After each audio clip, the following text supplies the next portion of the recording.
Acholi dok amiera peny wo. Ni Rwot Acana uno twer ne gikwene. Kachiel ki jone metiyo mudugu ikom Rwot Casimiro. Rwot me agago. Uno twer ne gikwene. Dok en Rwot Acana geno ngo. Rwot Acana mo dok tamone ene dir lo Acholi. Rwot Acana tamone ene dir lo la pipa Acholi.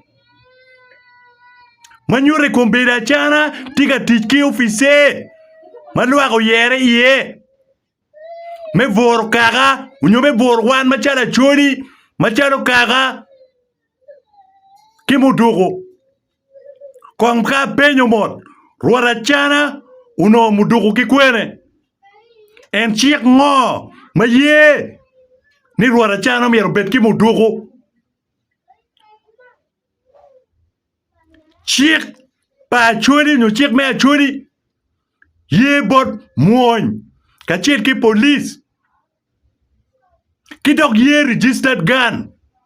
Mudugu pa Acana ni tiga nonde kikwene.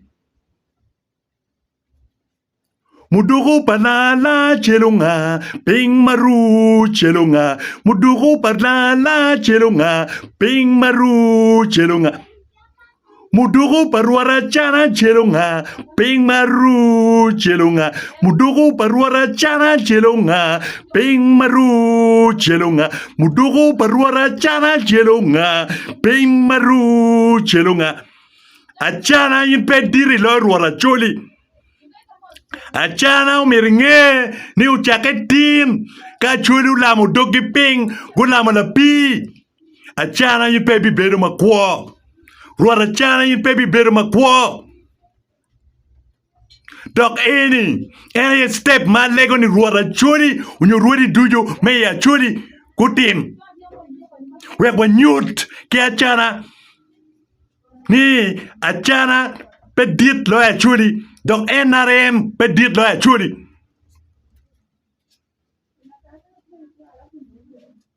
Kombedi wan machala Acholi weng ki kaka Acholi dujo. Wachako lamo la pi ikom Acana.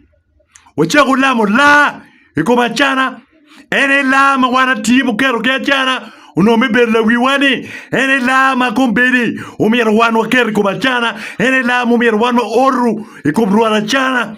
Wekwa neno ka Rwot Acana ubeno makwo. Pienara waju kamaleng. Ni yo meluen pol. Yo meluen pol. Yo meluen peti AK-47 keken. Yo meluen peti berchoki gamente keken. Ento wan machala Acholi. Watiki yo meluen mapol. Acana pedit loyo la pipa Acholi. Acana pedit loyo kaka Acholi. Acana pedit loyo abila pa Acholi.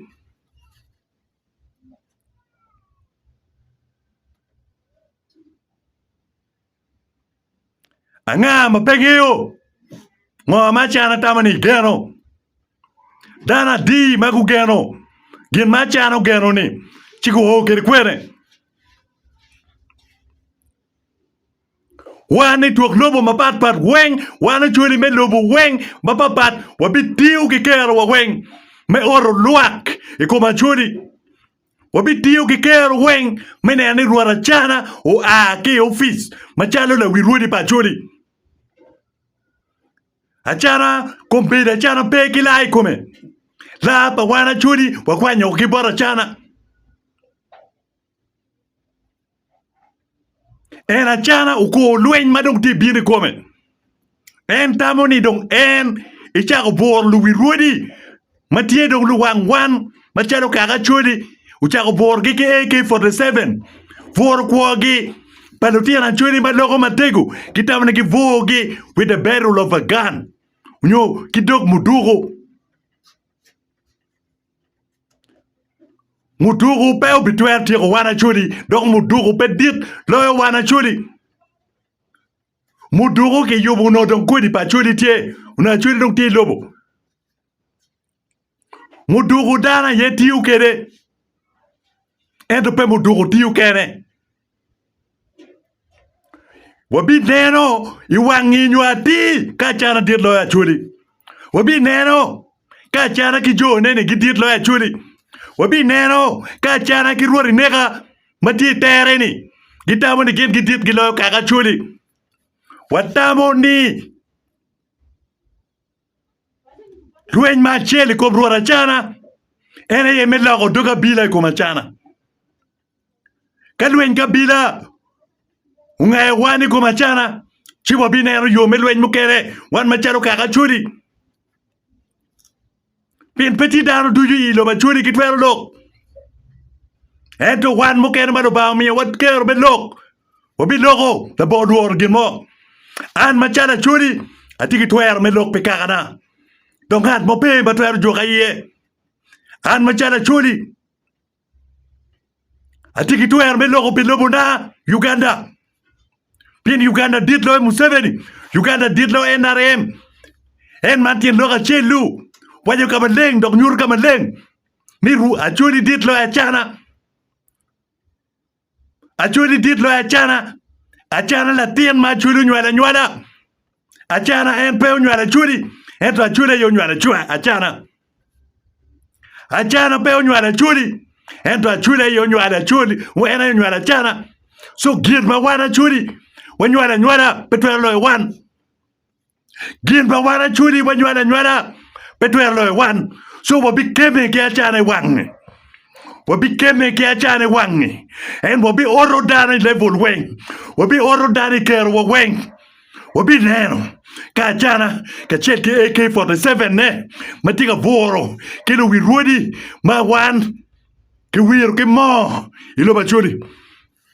Wabi neno ka Acana dit loyo Acholi.